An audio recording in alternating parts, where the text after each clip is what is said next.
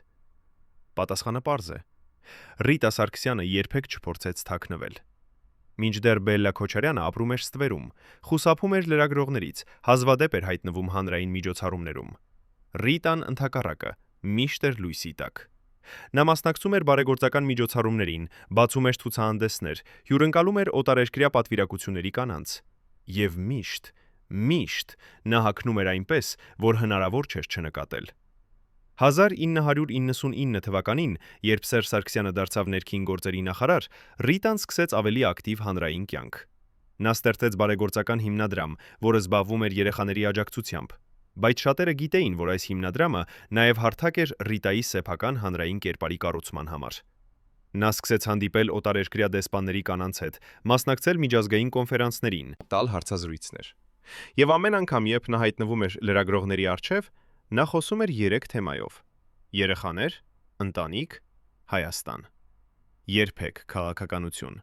երբեք իշխանություն, երբեք գումար։ Բայց բոլորը գիտեին, որ հենց այդ 3 թեմաներն են, որոնք թույլ են տալիս խոսել քաղաքականության, իշխանության եւ գումարի մասին, առանց դրանք անվանելու։ Բայց եթե Ռիտա Սարգսյանը այդքան ակտիվ էր հանրային կյանքում, ինչու Բելլա Քոչարյանը մնում էր ստվերում։ Պատասխանը կայանում է ոչ թե բնավորության, Բելլան ընտրել էր լինել անտեսանելի, որպիսի լինի անհասանելի։ Ռիտան ընտրել էր լինել տեսանելի, որպիսի լինի հասանելի, որպիսի լինի ազդեցիկ։ Երկու տարբեր ռազմավարություններ, երկու տարբեր կանայք, երկու տարբեր ճակատագիր, բայց մի ընդհանուր թշնամի, միմյանց նկատմամբ անվստահությունը։ 2003 թվականներին, երբ Ռոբերտ Քոչարյանը արդեն հաստատ նստած էր նախագահական աթոռին, Հայաստանում սկսեց ձևավորվել նոր իրականություն։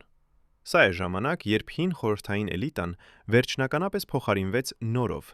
մարդիկ, ովքեր հարստացել էին անկախության տարիներին, ովքեր վերահսկում էին բիզնեսը, ովքեր ունեին կապեր արտերկրում։ Եվ այս նոր էլիտայի մեջ կանայք սկսեցին խաղալ ավելի կարևոր դեր։ Ոչ թե որպես ինքնավար կանայք, այլ որպես ինքնավար կանայք, որոնք ունեին կապեր արտերկրում։ Եվ այս նոր էլիտայի մեջ կանայք սկսեցին խաղալ ավելի կարևոր դեր։ Ոչ թե որպես ինքնավար կանայք, այլ որպես ինքնավար կանայք, որոնք ունեին կապեր արտերկրում։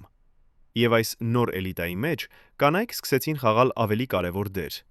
Ոչ թե որպես ինքնավար կանայք, այլ որպես ինքնավար կանայք, որոնք ունեին կապեր արտերկրում։ Եվ այս նոր էլիտայի մեջ կանայք սկսեցին խաղալ ավելի կարևոր դեր։ Ոչ թե որպես ինքնավար կանայք, այլ որպես ինքնավար կանայք, որոնք ունեին կապեր արտերկրում։ Եվ այս նոր էլիտայի մեջ կանայք սկսեցին խաղալ ավելի կարևոր դեր։ Ոչ թե որպես ինքնավար կանայք, այլ որպես ինքնավար կանայք, որոնք ունեին կապեր արտերկրում։ Եվ այս նոր էլիտայի մեջ կանայք սկսեցին խաղալ ավելի կարևոր դեր։ Ոչ թե որպես ինքնավար կանայք, այլ որպես ինքնավար կանայք, որոնք ունեին կապեր արտերկրում։ Եվ այս նոր էլիտայի մեջ կանայք սկսեցին խաղալ ավելի կարևոր դեր։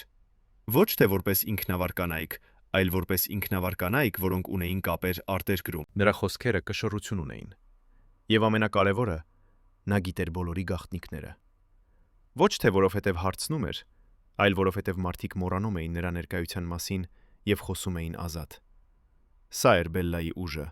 լինել անտեսանելի, բայց լսել ամեն ինչ։ 2002 թվականին տեղի ունեցավ դեպք, որը ցույց տվեց, թե որքան խորն է ընկճվածությունը Ռիտա Սարգսյանի եւ Բելլա Քոչարյանի միջև։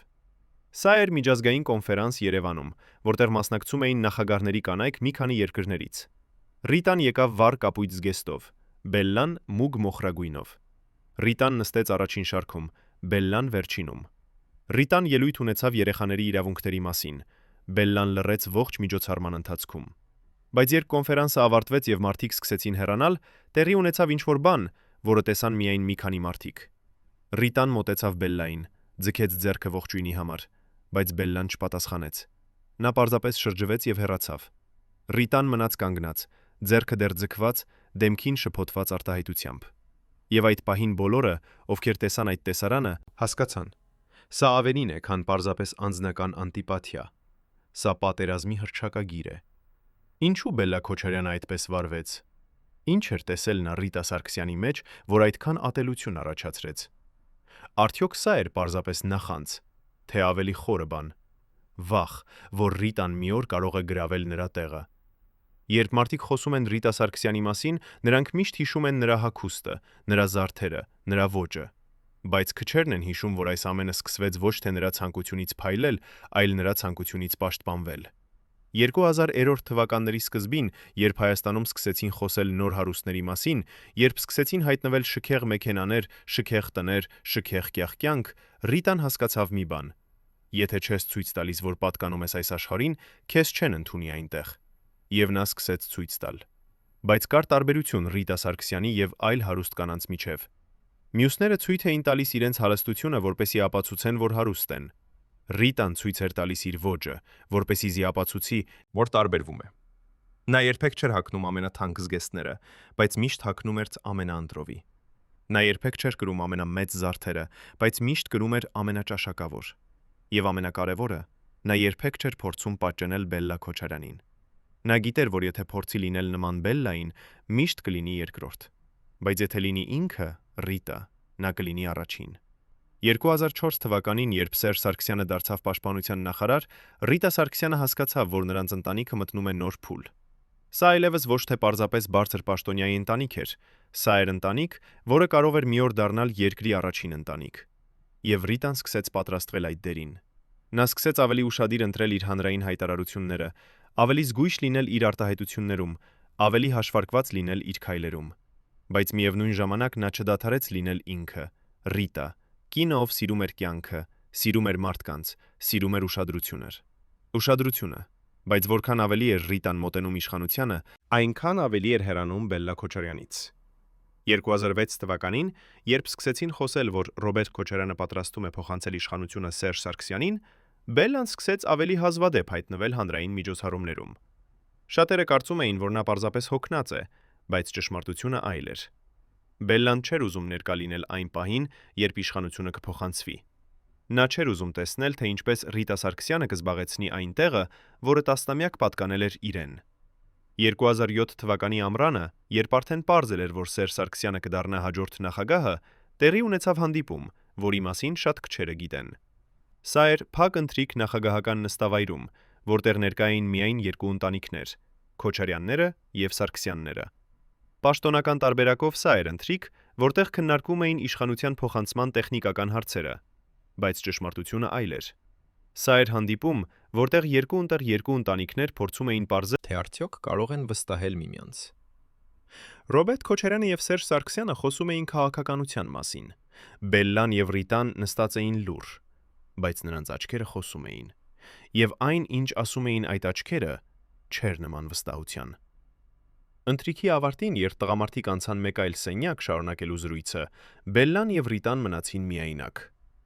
Սա էր առաջին անգամ, երբ նրանք մնացին միայնակ տասնամյակ ծանոթության ընթացքում։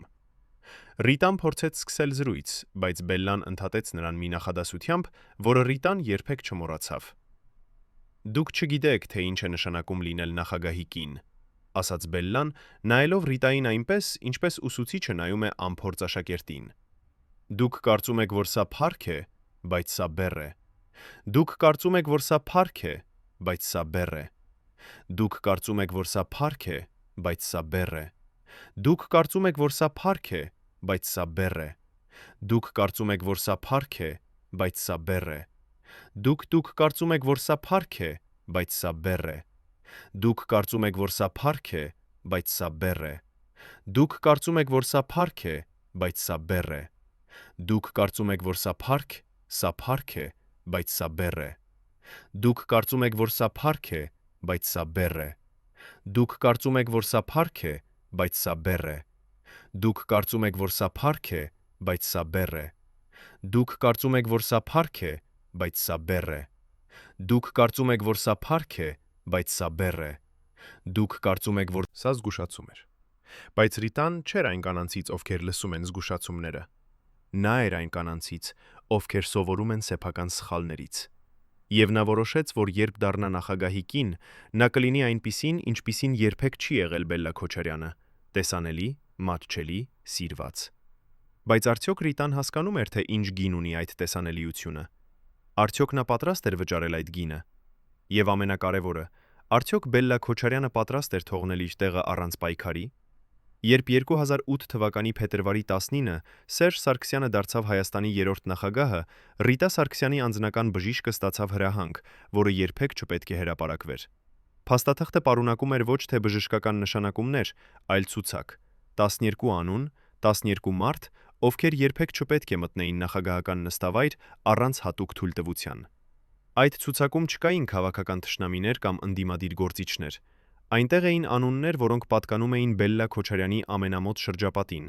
նրա անձնական օգնականը, նրա բարեգործական հիմնադրամի տնօրենը, նույնիսկ նրա սիրելի ծաղկավաճառը։ Ո՞վ էր կազմել այս ցուցակը՝ Ռիտան թե Սերժը։ Ինչու այս մարդիկ դարձան անցանկալի անձինք նոր իշխանության համար։ Եվ ամենակարևորը, արդյոք Բելլան գիտեր այս ցուցակի մասին, եւ եթե գիտեր, ինչպես արձագանքեց։ Երբ մարդիկ խոսում են քաղաքական ընտանիքների մասին, նրանք սովորաբար կենտրոնանում են տղամարդկանց վրա, ով ում փոխարինեց, ով ում դավաճանեց, ով ում հաղթեց։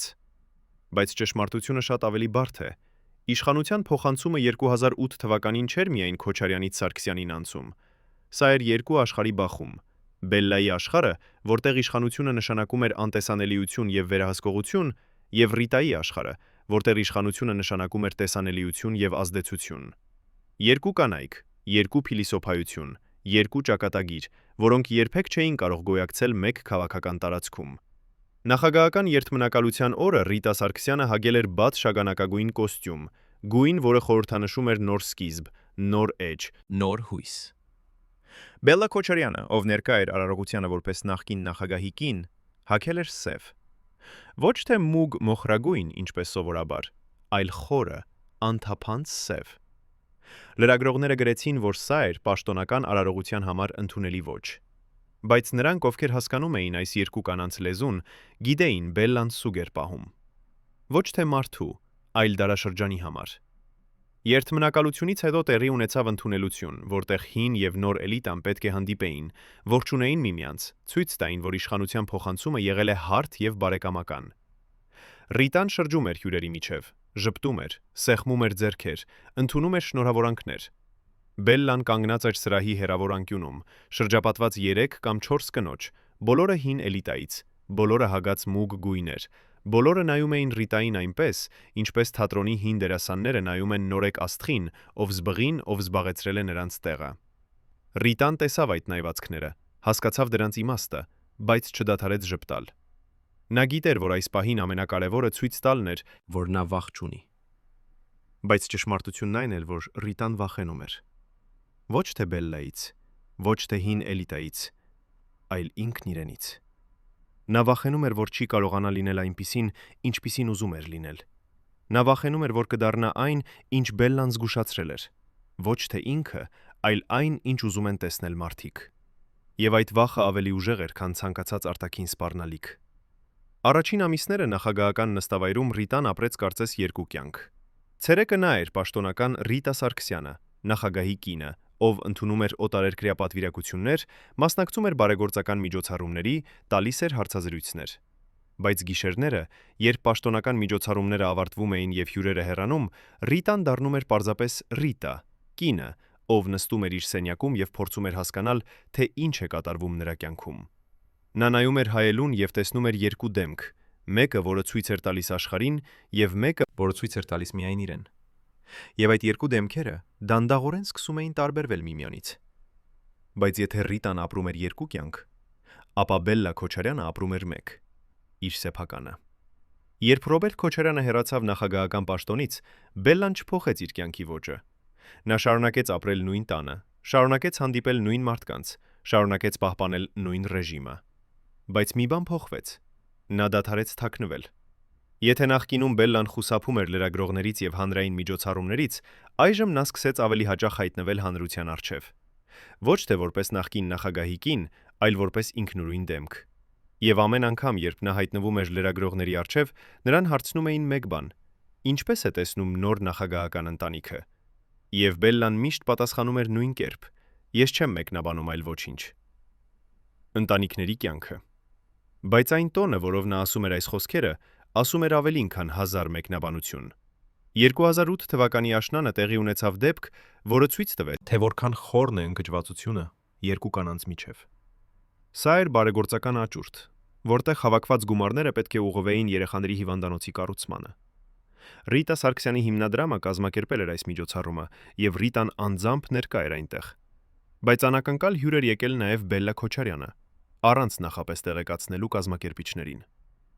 Երբ Բելլան մտավ դահլիճ, սրահում տիրեց լարված լռություն։ Բոլորը սպասում էին, թե ինչ կլինի, երբ երկու կանայք հանդիպեն։ Ռիտան տեսավ Բելլային, ժպտաց եւ մոտեցավ ողջունելու։ Բայց Բելլան արեց ինչ-որ բան, որը ոչ ոք չէր սպասում։ Նա հանեց իր դրամապանակը, հանեց մի ծրար թղթադրամներ եւ դրեց աճուրդի սեղանին, առանց նայելու Ռիտային, առանց ասելու մի խոսք։ Ապա շրջվեց եւ հեռացավ։ Ամբողջ տեսարանը տևեց ոչ ավելի քան 30 վայրկյան, բայց այդ 30 վայրկյանը բավական էր, որpիսի բոլորը հասկանային, Բելլա Քոչարյանը չի ընդունում Ռիտա Սարգսյանի առաջնորդությունը նույնիսկ բարեգործության ոլորտում։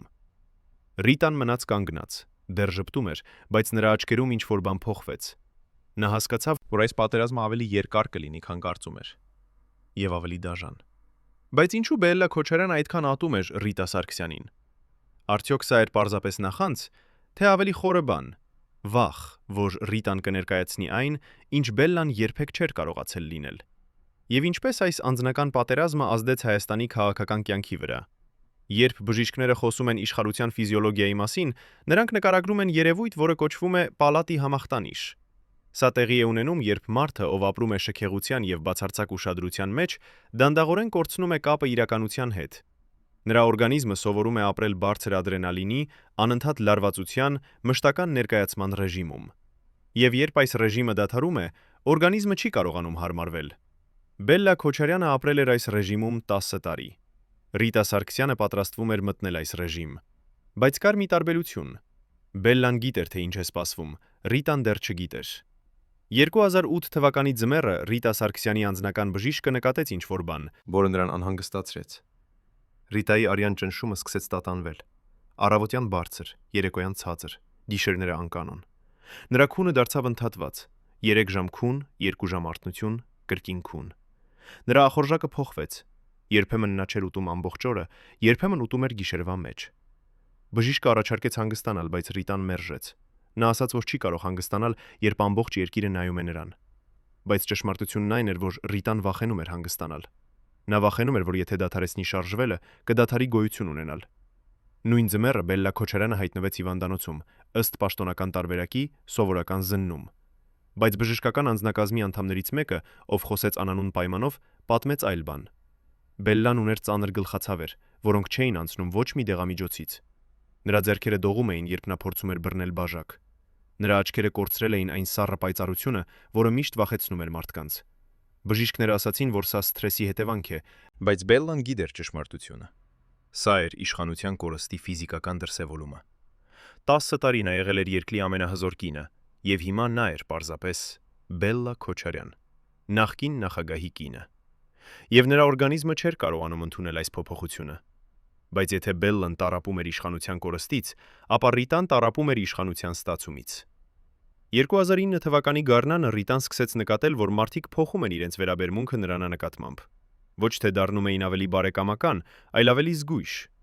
Նրանք չէին ասում այն, ինչ մտածում էին, այլ այն, ինչ կարծում էին, որ ռիմեին, որ Ռիտան ուզում է լսել։ Նրանք չէին ժպտում, որովհետև ուրախ էին, այլ որովհետև պարտավոր էին ժպտալ։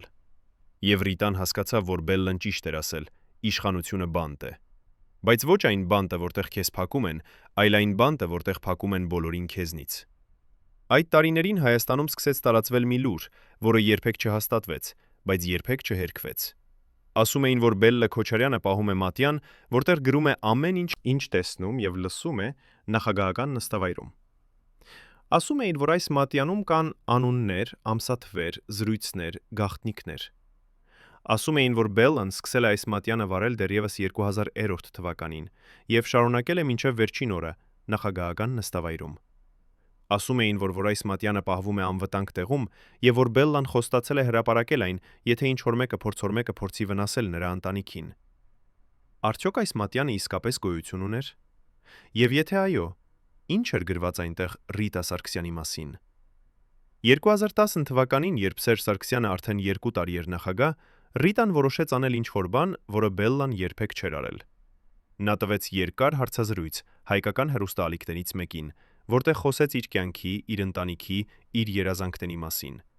Սա էր առաջին անգամ, երբ նախագահի կինը այդքան բաց էր խոսում հանրության հետ։ Ռիտան պատմեց իր մանկության մասին, իր հանդիպման մասին Սերժի հետ, իր դժվարությունների մասին որպես երիտասարդ մայր։ Նա ժպտաց, ծիծաղեց, երբեմն նույնիսկ արցունքներ եկան նրա աչքերին։ Եվ մարդիկ, ովքեր դիտեցին այդ հարցազրույցը, տեսան ոչ թե նախագահի կնոջը, այլ սովորական կնոջը, ով պատահաբար հայտնվել էր անսովոր իրավիճակում։ Բայց Բելլա Քոչարյանը տեսավ այլ բան։ Նա դիտեց այդ հարցազրույցը եւ տեսավ թուլություն։ Նա տեսավ կնոջ, ով փորձում է հաճելի լինել բոլորին, ով փորձում է ցույց տալ, որ նա մեզանից է։ Եվ Բելլան հասկացավ, որ Ռիտան երբեք չի հասկանա իշխանության հիմնական օրենքը, որքան ավելի ես փորձում հաճելի լինել բոլորին, այնքան ավելի քիչ են քեզ հարգում։ Իշխանությունը պահանջում է հեռավորություն, խորհրդավորություն, անմատչելիություն։ Եվ Ռիտան իր բացվելով, իր մարդկայնությամբ կորցնում էր այն, ինչ ամենակարևորն է՝ հարգանքը։ Հարցազրույցից մի քանի օր անց Բելլա Քոչարյանը տվեց իր սեփական հարցազրույցը։ Ոչ թե հեռուստատեսությամբ, այլ տպագիր մամուլում, լուրջ հարգված թերթում։ Հարցազրույցը կարճ էր, ընդամենը 3 հարց եւ 3 պատասխան։ Բայց այդ 3 պատասխանը բավական էին, որպեսզի բոլորը հասկանային։ Բելլան պատասխանում է Ռիտային։ Երբ նրան հարցրին, թե ինչպես է տեսնում նախագահի կնոջ դերը, Բելլան պատասխանեց. նախագահի կինը պետք է լինի ոչ թե հանրային դեմք, այլ անտեսանելի աջակից։ Երբ հարցրին, թե արդյոք նախագահի կինը պետք է տա հարցազրույցներ, Բելլան ասաց. ով շատ է խոսում, քիչ է ասում։ Եվ երբ հարցրին, թե ինչ խորհուրդ կտար նոր նախագահական ընտանիքին, Բելլան պատասխանեց. ես խորհուրդներ չեմ տալիս, յուրաքանչյուրը սովորում է իր սեփական սխալներից։ Ռիտան կարդաց այդ հարցազրույցը եւ հասկացավ, սա ոչ թե խորհուրդ է, սա հարձակում է, բայց նա որոշեց չպատասխանել։ Նա որոշեց շարունակել լինել ինքը, Ռիտա, կինը, ով սիրում է մարդկանց, ով սիրում է կյանքը, ով սիրում է լինել տեսանելի։ Եվ եթե Բելլան կարծում էր, որ սա թուլություն է, ապա թող կարծի։ Ռիտան գիտեր, որ իր ուժը ոչ թե անտեսանելիության, այլ ներկայության մեջ է։ Բայց արդյոք Ռիտան ճիշտ էր։ Արդյոք նրա ռազմավարությունը կաշխատի երկարաժամկետ հեռանկարում, թե Բելլան ճիշտ էր եւ Ռիտան դանդաղորեն կորցնում էր այն, ինչ ամենակարևորն է իշխանության համար՝ հարգանքը եւ վախը։ Երբ հոգեբանները ուսումնասիրում են էլիտար ընտանիքների դինամիկան, նրանք հաճախ խոսում են ստվերային պատերազմների մասին, կոնֆլիկտներ, որոնք երբեք չեն դառնում հրապարակային, բայց որոնք ձևավորում են ամբողջ քաղաքական լանդշաֆտը։ Բելլա Քոչարյանի եւ Ռիտա Սարգսյանի միջև պատերազմը հենց այդպիսին էր։ Նրանք երբեք չհարձակվեցին միմյանց վրա հրապարակայինորեն, երբեք չտվեցին հարցազրույցներ միմյանց մասին, երբեք չմասնակցեցին սկանդալների, բայց նրանց պատերազմը ավելի վտանգավոր էր, քան ցանկացած հրապարակային կոնֆլիկտ, որովհետև այն տեղի էր ունենում այնտեղ, որտեղ իսկական իշխանությունը գտնվում է, ոչ թե հանրային ելույթներում, այլ անձնական հանդիպումներում, ոչ թե պաշտոնական հայտարարություններում, այլ անձնական կապերում։ 2011 թվականին տեղի ունեցավ դեպք, որը ցույց տվեց, թե որքան խորն է այս պատերազմը։ Սա էր միջազգային կոնֆերանս կանանց իրավունքների մասին, որը տեղի ունեցավ Երևանում։ Ռիտա Սարգսյանի հիմնադրամը եղել էր հիմնական կազմակերպիչներից մեկը, եւ Ռիտան պատրաստվել էր ամիսներ շարունակ։ Նա ուզում էր, որ այս կոնֆերանսը լինի նրա հաջողության խորհրդանիշը, ապացույց, որ նա կարող է լինել ոչ միայն նախագահի կին, այլև անկախ հանրային դեմք։ Բայց 2 շաբաթ առաջ կոնֆերանսից Ռիտան իմացավ, որ Բելլա Քոչարյանը նույնպես պատրաստվում է մասնակցել։ Ռիտան փորձեց պարզել, թե ինչու Բելլան որոշել է գալ։ Նա զանգահարեց կազմակերպիչներին, բայց նրանք ասացին, որ Բելլան ինքը դիմել է եւ խնդրել է մասնակցել։ Ռիտան փորձեց կապ հաստատել Բելլայի հետ, բայց Բելլան չպատասխանեց զանգերին։ Եվ Ռիտան հասկացավ. Բելլան գալիս է ոչ թե աջակցելու, այլ ցույց տալու, թե ով է իսկական տիրուհին այս տարածքում։ Կոնֆերանսի օրը 2 կանայք հայտնվեցին դահլիճում գրեթե միաժամանակ։ Ռիտան հագել էր վառ կանաչ զգեստ, գույն, որը խորհրդաշում էր աճ, զարգացում, հույս։ Բելլան հագել էր մուգ կապույտ կոստյում, գույն, որը խորհրդանշում էր հեղինակություն, կայունություն, ուժ։ Ռիտան նստեց առաջին շարքում, Բելլան երրորդում։ Բայց երբ սկսվեցին ելույթները, պարզվեց, որ Բելլան ունի ինչ-որ բան, ինչ Ռիտան չուներ, նախապատրաստված խումբ աջակիցների։ Ամեն անգամ, երբ Ռիտան ելույթ էր ունենում, դահլիճում տիրում էր քաղաքավարի լռություն։ Մարդիկ ծափահարում էին, բայց ոչ թե էնտուզիազմով, այլ պարտականությունից։ Բայց երբ Բելլան վեր կացավ եւ ասաց մի քանի նախադասություն, Ոչ թե ելույթ, այլ պարզապես մեկնաբանություն, դահլիճի մի մասը պայթեց ծափահարություններով։ Ռիտան նայեց շուրջը եւ տեսավ, այդ մարդիկ բոլորը հին էլիտայից էին, բոլորը Բելլայի հին ծանոթներն էին, բոլորը եկել էին հատուկ այս պահի համար։ Կոնֆերանսի ավարտին, երբ մարդիկ սկսեցին հեռանալ, Ռիտան մնաց մենակ դահլիճում։ Նա նստած էր առաջին շարքում եւ փորձում էր հասկանալ, թե ինչ էր պատահել։ Նա պատրաստվել էր ամիսներ, ներգրավել էր լավագույն մասնագետներին, ծախսել էր հսկայական գումարներ, բայց Բելլան եկավ, ասաց մի քանի նախադասություն եւ ցույց տվեց, որ իսկական իշխանությունը ոչ թե գումարների, ոչ թե պատրաստվածության, այլ կապերի մեջ է։ Եվ այդ կապերը Բելլան ուներ։ Իսկ Ռիտան ոչ։ Այդ երեկո Ռիտան վերադարձավ նախագահական նստավայր եւ առաջին անգամ իր կյանքում հարցրեց Սերժին. «Արդյոք ես սխալ եմ անում»։ Սերժը նայեց նրան եւ ասաց. «Դու անում ես այն, ինչ կարծում ես, որ ճիշտ է։ Բայց հիշիր, քաղաքականությունում ճիշտ լինելը բավարար չէ։ Պետք է նաեւ հզոր լինել»։ Եվ Ռիտան հասկացավ, որ նրա ամուսինը ճիշտ է ասում, բայց նա նաեւ հասկացավ, որ չգիտի թե ինչպես դառնալ հզոր առանց դառնալու Բելլայի նման։ Հաջորդ օրը Ռիտան կանչեց իր ամենամոտ խորհրդականներին եւ ասաց. «Մենք պետք է փոխենք ռազմավարությունը»։ Նա բացատրեց, որ այլևս բավարար չէ լինել տեսանելի եւ սիրելի, պետք է նաեւ լինել ազդեցիկ եւ անհրաժեշտ։ Եվ դա նշանակում էր ստեղծել իր սեփական ցանցը, մարդիկ, ովքեր կախված կլինեն նրանից, ովքեր պարտական կլինեն նրան, ովքեր կպաշտպանեն նրան։ Սա էր այն պահը, երբ Ռիտա Սարգսյանը դադարեց լինել պարզապես նախագահի կին եւ սկսեց դառնալ քաղաքական խաղացող։ Բայց այս փոփոխությունը գնով էր գալիս։ Երբ Ռիտան սկսեց կառուցել իր ցանցը, նա սկսեց կորցնել այն, ինչ միշտ եղել էր նրա ուժը՝ իսկությունը։ Նա սկսեց հանդիպել մարդկանց ոչ թե որովհետև ուզում էր, այլ որովհետև պետք էր։ Նա սկսեց ժպտալ ոչ թե որովհետև ուրախ էր, այլ որովհետև անհրաժեշտ էր։ Նա սկսեց խոսել ոչ թե այն, ինչ մտածում էր, այլ այն, ինչ պետք էր ասել։ Եվ դանդաղորեն, քայլ առ քայլ, Ռիտա Սարգսյանը սկսեց դառնալ այն, ինչ Բելլա Քոչարյանը միշտ եղել էր, ոչ թե կին, այլ դեր։ Բայց արդյոք Ռիտան կարող էր խաղալ այս դերը այնպես լավ, ինչպես Բելլան։ Արդյոք նա կարող էր դառնալ անտեսանելի, մինչդեռ ամբողջ կյանքը փորձել էր լինել տեսանելի։ Եվ ամենակարևորը, արդյոք Բելլա Քոչարյանը թույլ կտար Ռիտա Սարգսյանին զբաղեցնել այն տարածքը, որը տասնամյակներ պատկանել էր միայն իրեն։ Երբ 2012 թվականին Սերժ Սարգսյանի անձնական պահարանում հայտնվեց փաստաթուղթ, որը պարունակում էր 12 անուն, 12 մարդ, ովքեր կազմում էին անտեսանելի խումբ նրա շուրջը, ոչ ոք չէր կարող պատկերացնել, որ այդ ցուցակում կլինի նաև մեկ կնոջ անուն։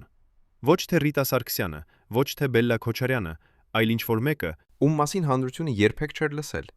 բայց ով տասնամյակներ շարունակ եղել էր կապող օղակը երկու ընտանիքների միջև։ Այս կինը չէր հայտնվում լուսանկարներում, չէր տալիս հարցազրույցներ, չէր մասնակցում միջոցառումների։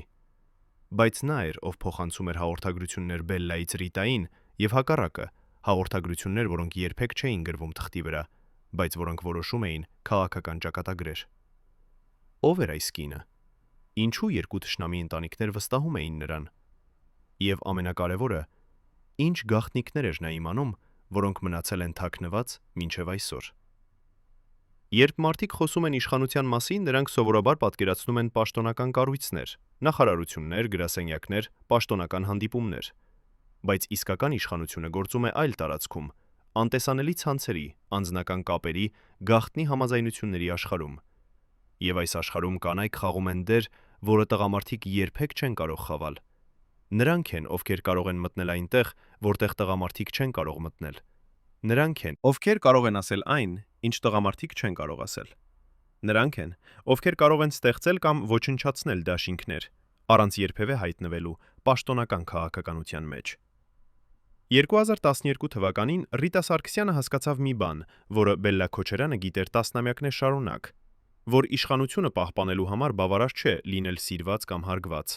պետք է լինել անհրաժեշտ։ Եվ անհրաժեշտ դառնալու միակ ճանապարհը իմանալ այն, ինչ ուրիշները չգիտեն։ Ռիտան սկսեց ստեղծել իր սեփական տեղեկատվական ցանցը, մարդիկ, ովքեր հաղորդում էին նրան ամեն ինչ տեղի էր ունենում քաղաքական էլիտայի մեջ։ Ոչ թե պաշտոնական զեկույցներ, այլ անձնական զրույցներ, ընտանեկան դրամաներ, գաղտնի հանդիպումներ։ Եվ դանդաղորեն Ռիտան սկսեց իմանալ այն, ինչ նույնիսկ նրա ամուսինը չգիտեր։ Բայց այս գիտելիքը գնով էր գալիս։ Երբ Ռիտան սկսեց իմանալ մարդկանց գաղտնիքները, նա սկսեց տեսնել նրանց այլ կերպ։ Այն մարդիկ, ովքեր ժպտում էին նրան պաշտոնական միջոցառումներում, իրականում ատում էին միմյանց։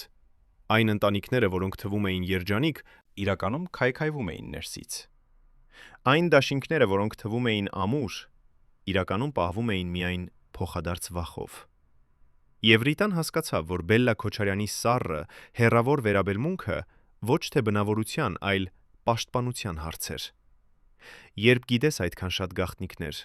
երբ տեսնում ես այդքան շատ կեղտ, դու չես կարող մնալ տաք եւ բաց։ Դու պետք է փակվես, որպեսզի չփլուզվես։ 2013 թվականի աշնանը տեղի ունեցավ դեպք, որը ցույց տվեց, թե որքան է փոխվել Ռիտա Սարգսյանը։ Սա էր մի հանդիպում բարեգործական հիմնադրամի խորհրդում, որտեղ քննարկվում էր մի նոր նախագիծ։ Հանդիպման ժամանակ մեկը հին ընկերուհի, ով ծանոթ էր Ռիտային դեռևս նախագահական ընտանիք դառնալուց առաջ, առաջարկեց մի գաղափար, որը Ռիտային թվաց անիրագործելի։ Հին Ռիտան կժպտար, կասեր. «Հետաքրքիր է, բայց թերևս ավելի ուշ» եւ կփոխեր թեման։ Բայց նոր Ռիտան արեց այլ բան։ Նա նայեց այդ կնոջը եւ նրա աչքերում չկար ջերմություն։ «Այս գաղափարը չի աշխատի», ասաց նա, եւ նրա ձայնը սառն էր։ «Եվ եթե դուք շարունակեք առաջարկել այդպիսի գաղափարներ, մենք կստիպված լինենք վերանայել ձեր դերը այս խորհրդում»։ Սենյակում տիրեց լռություն։ Այդ կինը դողաց, ներողություն խնդրեց եւ այլևս երբեք չառաջարկեց ոչինչ։ Հանդիպումից հետո Ռիտայի մեկ այլ հին ընկերուհի մոտեցավ նրան եւ հարցրեց. «Ինչու այդպես խոսեցիր նրա հետ։ Նա քո ընկերուհին է»։ Ռիտան նայեց նրան եւ ասաց. «Այլևս ընկերներ չկան։ Կան միայն դաշնակիցներ եւ թշնամիներ»։ Եվ այդ պահին այդ կինը հասկացավ. Ռիտա Սարգսյանը, ում նա ճանաչել էր 30 տարի, այլևս գոյություն չուներ։ Նրա տեղը եկել էր ինչ-որ մեկը նոր, ավելի սառը, ավելի հաշվարկված, ավելի նման Բելլա Քոչարյանին։ Բայց եթե Ռիտան դառնում էր ավելի նման Բելլային, ապա Բելլան դառնում էր ավելի անտեսանելի։ 2013 թվականից սկսած Բելլա Քոչարյանը գրեթե դադարեց հայտնվել հանրային միջոցառումներում։ Շատերը կարծում էին, որ նա պարզապես հեռացել է քաղաքական կյանքից, բայց ճշմարտությունը այլ էր։ Բելլան չէր հեռացել, նա փոխել էր մարտավարություն։ Եթե նախկինում նա աշխատում էր հանրային տարածքում, ցույց տալով իր ներկայությունը, այժմ նա աշխատում էր ամբողջովին ստվերում։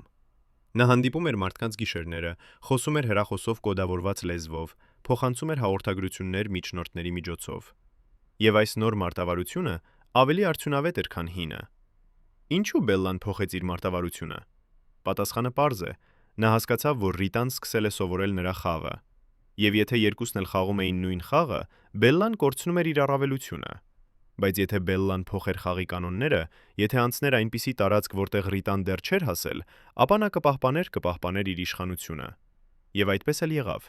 Մինչդեռ Ռիտան աշխատում էր հանրային տարածքում, կառուցելով իր ցանցը, ստեղծելով իր ազդեցությունը։ Բելլան աշխատում էր ստվերում, ոչնչացնելով Ռիտայի դաշնակիցներին, թուլացնելով նրա դիրքերը, ստեղծելով խոչընդոտներ նրա ճանապարհին։ Արդյոք Ռիտան նկատեց, թե ինչ էր անում Բելլան։ Արդյոք նա հասկացավ, որ իր ամեն քայլը վերահսկվում է, իր ամեն դաշնակիցը ստուգվում է, իր ամեն նախագիծը վերլուծվում է։ Եվ ամենակարևորը,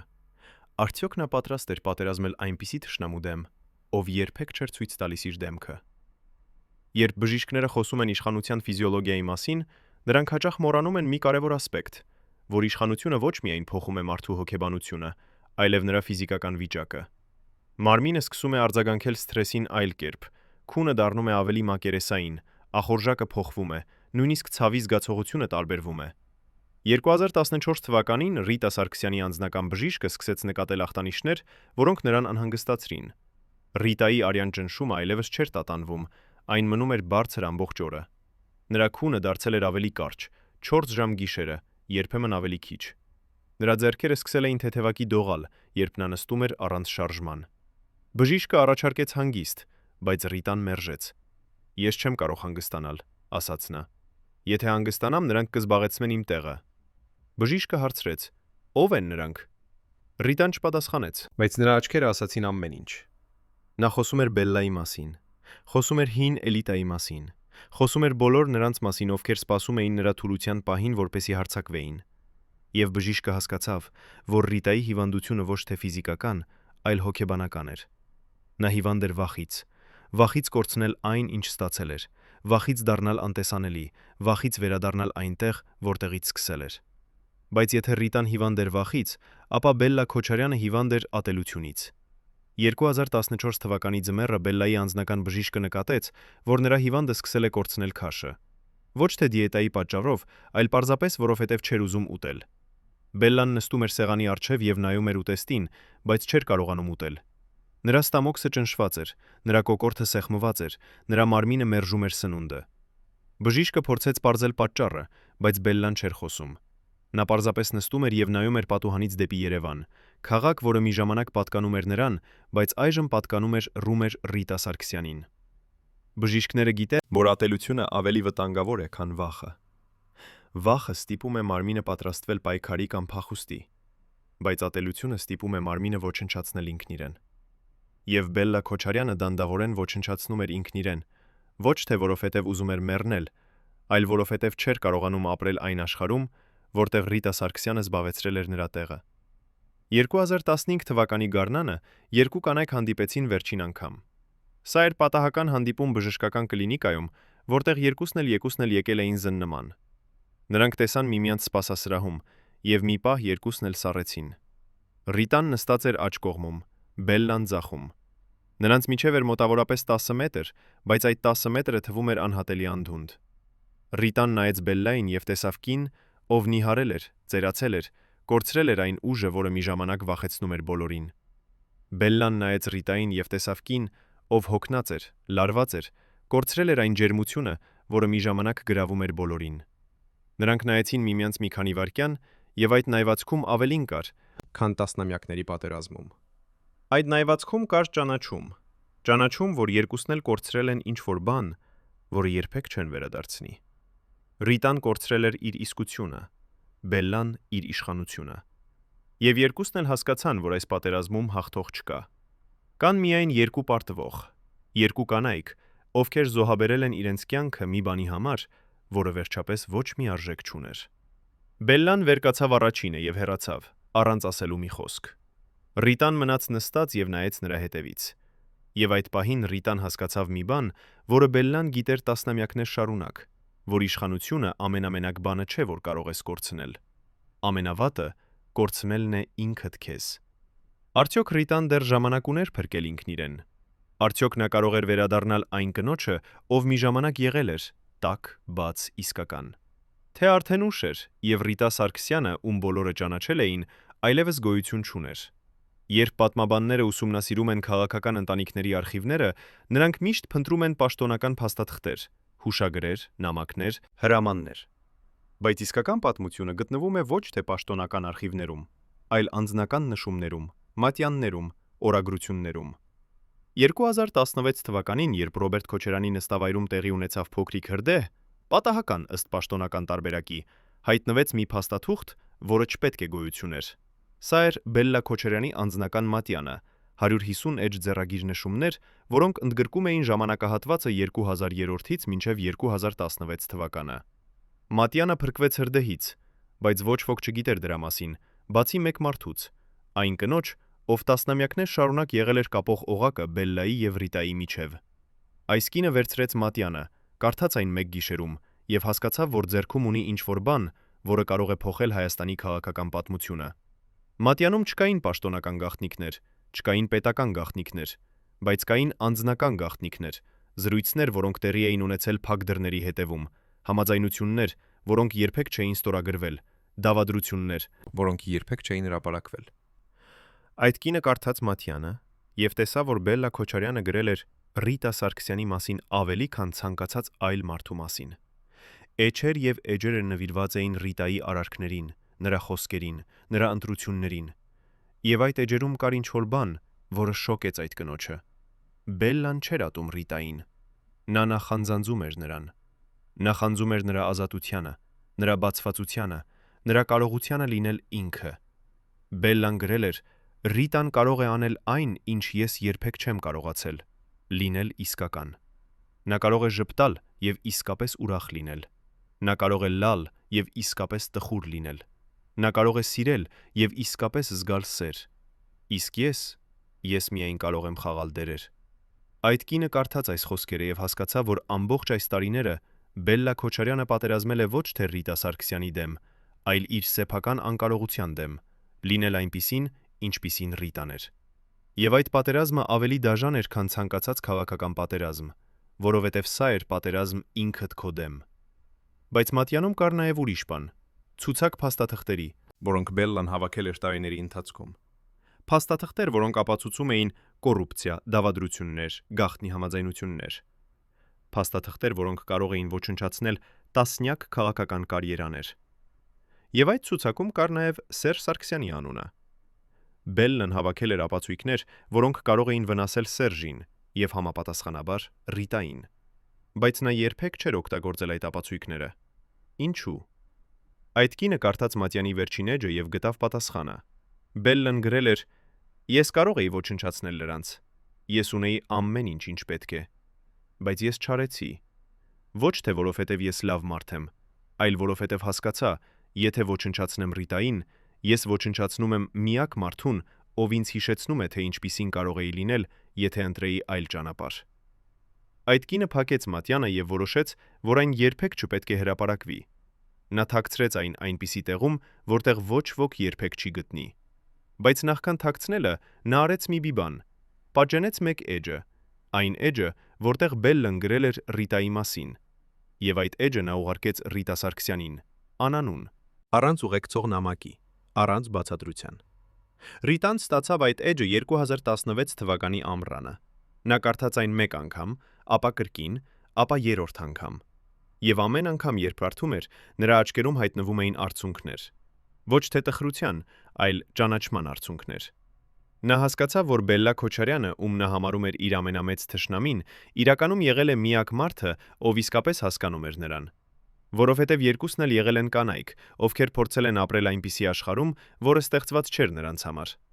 Այդ օրը Ռիտան նստեց իր սենյակում եւ առաջին անգամ տասնամյակներ շարունակ թույլ տվեց ինքն իրեն լալ։ Նա լաց եղավ այն կնոջ համար, ով մի ժամանակ եղել էր Ռիտա Դադայանը, ով սիրում էր կյանքը եւ երազում էր երջանիկ ընտանիքի մասին։ Նա լաց եղավ այն կնոջ համար, ով դարձել էր Ռիտա Սարգսյանը, ով սովորել էր ապրել ոչ թե իր կյանքով, այլ իր ամուսնու պաշտոնի ընդլայնումով։ Եվ նա լաց եղավ Բելլա Քոչարյանի համար, կնոջ, ով երբեք չէր կարողացել լինել ինքը, բայց ով հասկացել էր այն ցավը, որը Ռիտան զգում էր։ Արդյոք այս հասկացողությունը փոխեց ինչ-որ բան երկու կանանց միջև։ Արդյոք նրանք երբևէ խոսեցին այս մասին, թե այս գաղտնիքը մնաց թաքնված մինչև վերջ։ Գաղտնիք, որը գիտեին միայն 3 կանայք՝ Բելլան, Ռիտան եւ այն անտեսանելի կինը, ով կապում էր նրանց տասնամյակներ շարունակ։ Երբ 2017 թվականի ապրիլին Երևանի փողոցներում հայտնվեցին առաջին ցուցարարները, Ռիտա Սարգսյանի անձնական օգնականը ստացավ հեռախոսազանգ, որը տևեց ընդամենը 15 վայրկյան։ Զանգող կինը չներկայացավ, բայց նրա ձայնը ծանոթ էր։ Սա էր այն անտեսանելի կինը, ով տասնամյակներ շարունակ կապել էր Բելլային եւ Ռիտային։ Նա ասաց միայն մեկ նախադասություն. Բելլա Քոչարյանը հիվանդանոցում է։ Նրան մնացել է քիչ ժամանակ։ Նա ուզում է տեսնել Ռիտային։ Օգնականը։ Ինչու Բելլան ուզում էր տեսնել Ռիտային իր վերջին օրերին։ Ինչ էր ուզում ասել նա այն կնոջը, ում հետ պատերազմել էր ամբողջ կյանքը։ Եվ ամենակարևորը, արդյոք Ռիտան կգնար այդ հանդիպմանը, գիտենալով, որ փողոցներում սկսվում էր ինչ-որ բան, որը կարող էր ավարտել նրա ամուսնու իշխանությունը։ Երբ մարդիկ խոսում են 2018 թվականի Թավշյա հեղափոխության մասին, նրանք սովորաբար կենտրոնանում են Նիկոլ Փաշինյանի ցուցարարների փողոցների վրա։ Բայց քչերն են խոսում այն մասին, թե ինչ էր տեղի ունենում փակ դռների հետևում, նախագահական նստավայրում, որտեղ Ռիտա Սարգսյանը նայում էր հեռուստացույցի էկրանին եւ տեսնում էր, թե ինչպես է իր աշխարհը փլուզվում։ Նա տեսնում էր հազարավոր մարդկանց, ովքեր պահանջում էին նրա ամուսնու հրաժարականը։ Նա տեսնում էր պաստառներ, որոնցում գրված էր ոչ Սերժին, ոչ կոռուպցիային, ոչ ընտանեկան իշխանությանը։ Եվ նա հասկանում էր, որ այդ վերջին կետը ուղղված էր նաև իրեն։ Բայց այդ օրերին Ռիտայի մտքերը ոչ միայն հեղափոխության մասին էին։ Նա մտածում էր Բելլայի մասին, կնոջ, ով մահամերձ էր, ով ուզում էր տեսնել նրան, ով գուցե ուներ ասելիք ինչ-որ բան, որը կարող էր փոխել ամեն ինչ։ Ռիտան գիտեր, որ եթե գնա հիվանդանոց, լրագրողները կիմանան, կսկսեն հարցեր տալ, կստեղծեն սկանդալ։ Բայց նա նաև գիտեր, որ եթե չգնա, նա կմնա հարցերով, որոնց պատասխանները երբեք չի իմանա։ Ապրիլի 21-ին, երբ Սերժ Սարգսյանը դեռ փորձում էր պահպանել իշխանությունը, երբ փողոցներում լարվածությունը հասնում էր գագաթնակետի,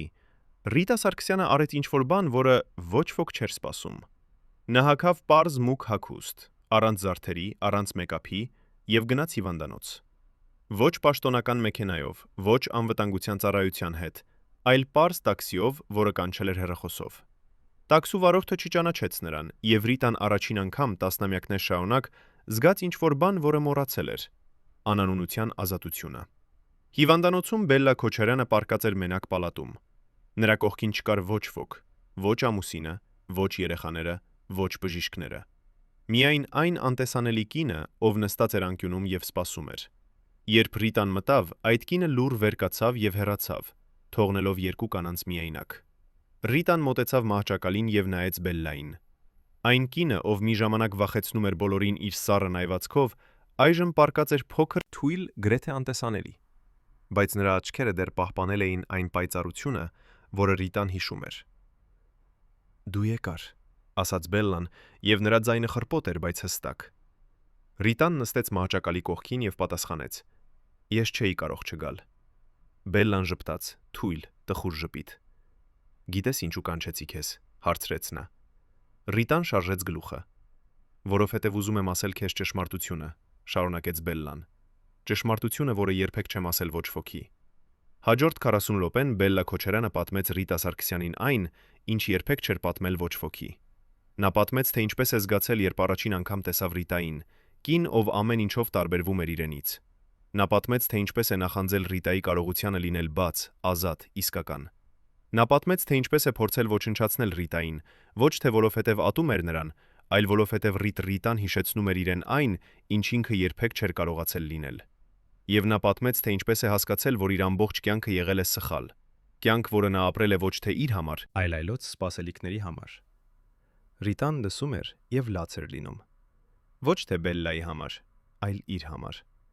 Որովհետև Բելլայի խոսքերում նա լսում էր իր սեփական պատմությունը։ Նա նույնպես ապրել էր ոչ թե իր կյանքով, այլ իր ամուսնու պաշտոնի ընդլայնումով։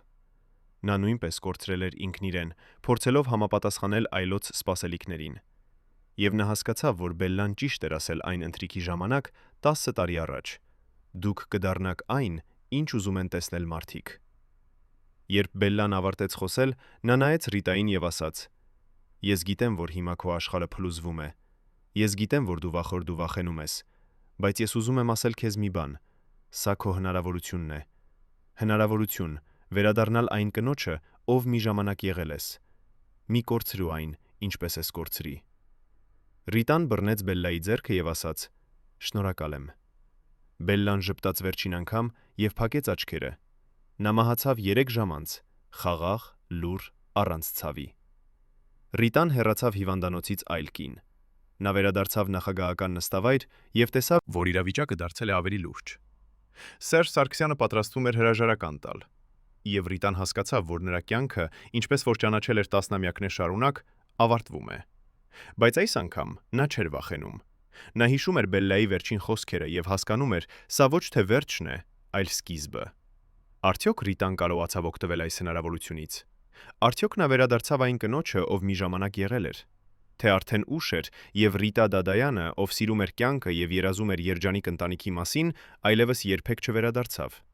Երբ Սերժ Սարգսյանը հրաժարական տվեց ապրիլի 23-ին, Ռիտա Սարգսյանը նստած էր իր սենյակում եւ նայում էր հեռուստացույցի էկրանին։ Նա տեսնում էր ցուցարարների ուրախությունը, լսում էր նրանց գոչյունները, զգում էր նրանց հաղթանակի էյֆորիան։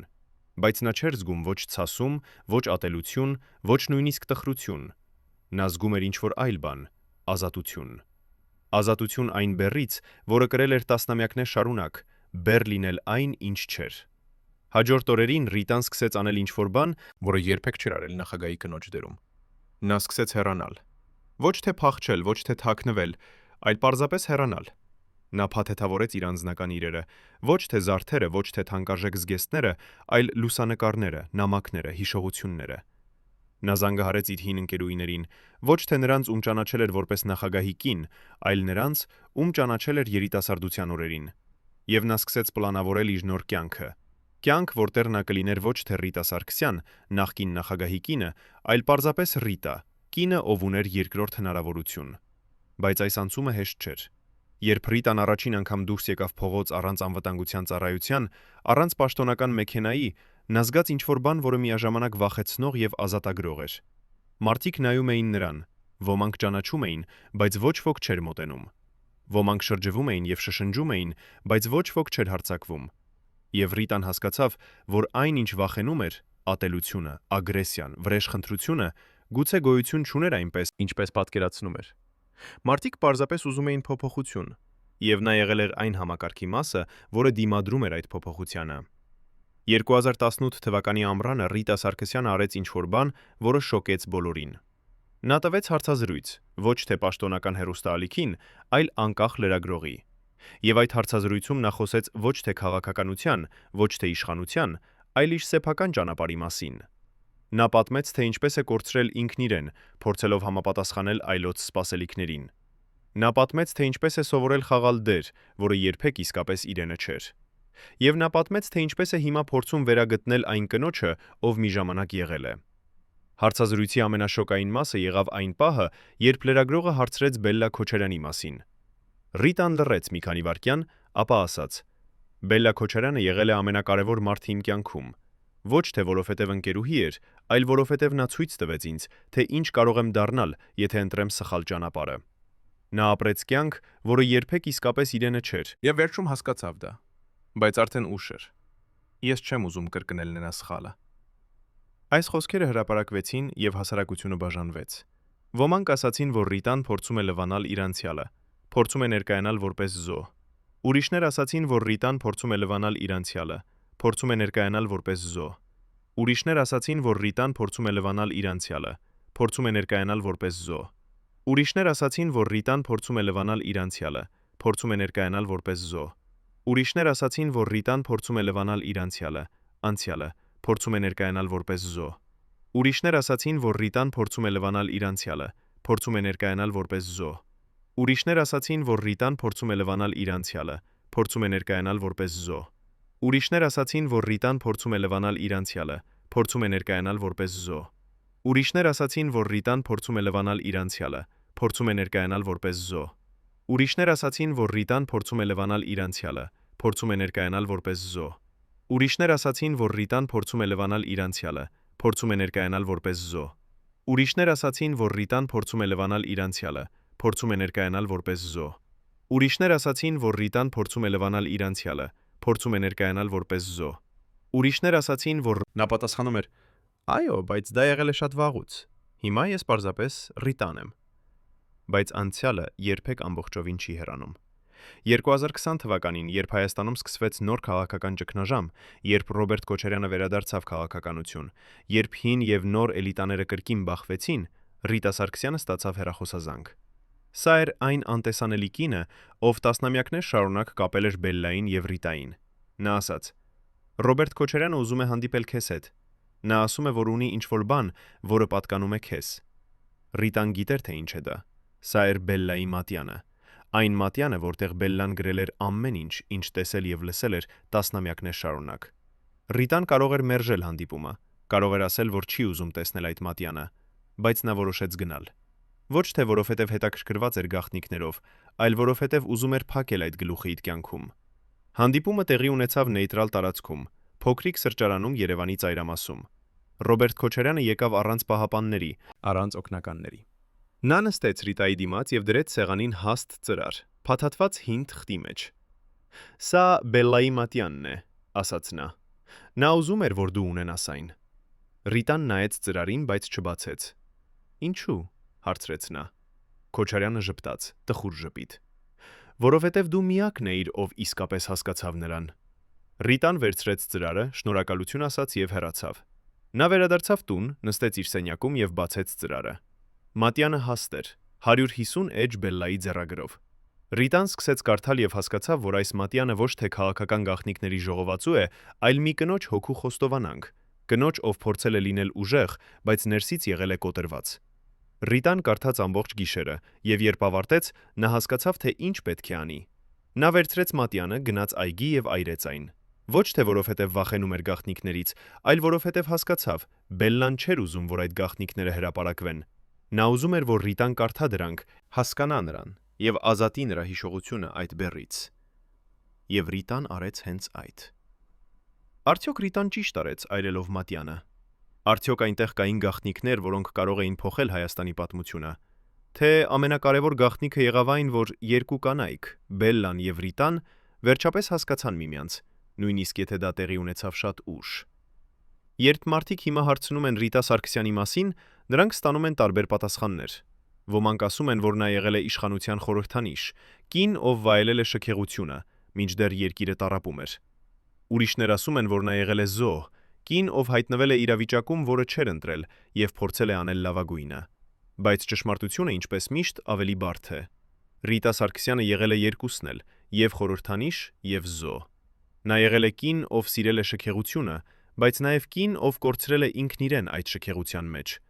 Նա եղել է կին, ով վայելել է իշխանությունը, բայց նաեւ կին, ով տառապել է այդ իշխանության բեռից։ Եվ ամենակարևորը, նա եղել է կին, Ով վերջապես գտավ քաջություն փոխվելու, նույնիսկ երբ արդեն ուշ թվում էր։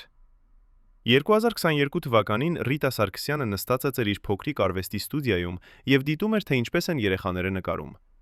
Մեկը նկարում էր արևը, մյուսը ծառը, երրորդը ծաղիկը։ Եվ Ռիտան հիշեց, թե ինչպես էր ինքը երազում նկարել, երբ փոքր էր։ Նա երազում էր ստեղծել գեղեցիկ բաներ, բերել ուրախություն մարդկանց, լինել ինքը։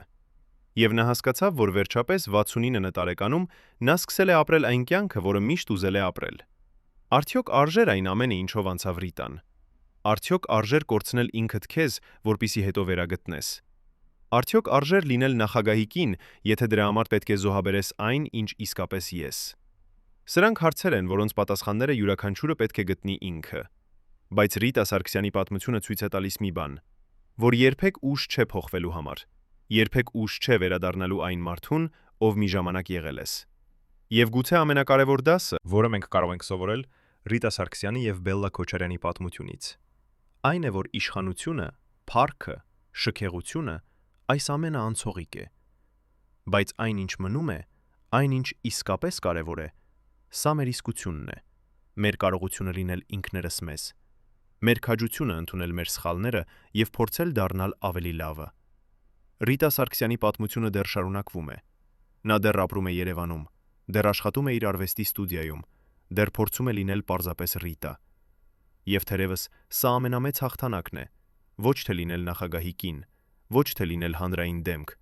այլ պարզապես լինել ինքդ քեզ։ 2022 թվականից հետո Հայաստանը շարունակեց փոխվել։ Նոր քաղաքական ուժեր եկան եւ գնացին։ Հին էլիտան փորձեց վերադառնալ, նորը փորձեց հաստատվել։ Բայց մի բան մնաց անփոփոխ։ Պատմությունը երկու կանանց մասին,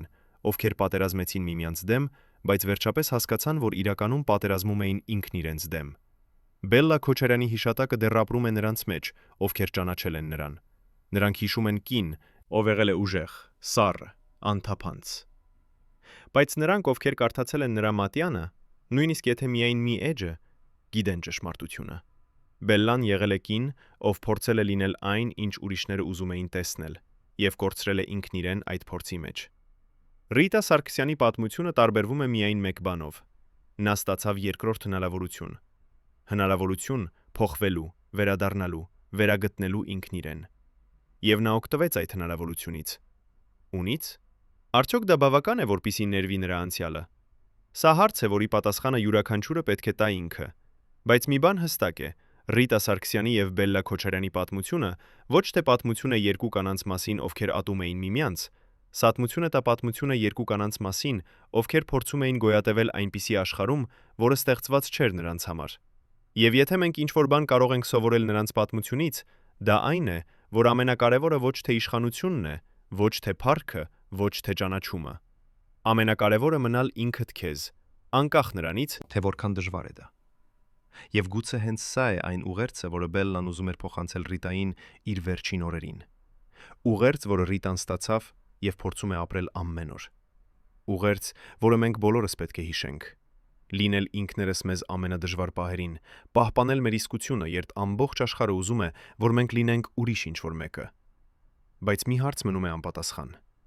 Այն անտեսանելի կինը, ով տասնամյակներ շարունակ կապել էր Բելլային եւ Ռիտային, ով փոխանցել էր հաղորդագրություններ, ով փրկել էր Բելլայի մատյանը հրդեհից, ով կազմակերպել էր նրանց վերջին հանդիպումը։ Ով էր նա։ Ինչու նա մնաց անտեսանելի ամբողջ այս տարիները։ Ինչ էր նրա դերը այս պատմության մեջ։ Ոմանք ասում են, որ նա եղել է Բելլայի քույրը, ուրիշներ, որ նա եղել է Ռիտայի հին ընկերուհին։ Կան նաև նրանք, ովքեր ասում են, որ նա եղել է ինչ-որ մեկը ավելի խորհրդավոր, կին, ով աշխատել է երկու ընտանիքների համար միաժամանակ, ով գիտեր բոլոր գաղտնիքները, բայց երբեք չօգտագործել դրանք իր օգտին։ Գուցե մենք երբեք չիմանանք ճշմարտությունը։ Գուցե այդ կինը մնա անտեսանելի հավերժ, ստվեր, որը շարժվում է պատմության մեջ, բայց երբեք չհայտնվում լույսի տակ։ Բայց գուցե հենց սա է նրա ուժը՝ լինել անտեսանելի, բայց ազդել ամեն ինչի վրա։ Եվ գուցե հենց սա է ամենակարևոր դասը այս ամբողջ պատմությունից, որ իսկական ազդեցությունը ոչ միշտ է տեսանելի, որ իսկական ուժը ոչ միշտ է հանրային, որ իսկական փոփոխությունները տեղի են ունենում ոչ թե բեմերի վրա, այլ փակ դռների հետևում, ոչ թե լուսարձակների տակ, այլ ստվերներում։ Հարգելի հեռուստադիտողներ, եթե դուք հետևել եք այս ողբերգական պամպապատմությանը մինչև վերջ, գրեք մեկնաբանություններում, թե որ քաղաքից եք։ Մեզ համար կարևոր է իմանալ, թե որտեղ են դեռ հիշում Ռիտա Սարգսյանին։ Եվ բաժանորդագրվեք ալիքին, որպեսզի չկորցնեք ճշմարտությունը պատմության կուռքերի մասին։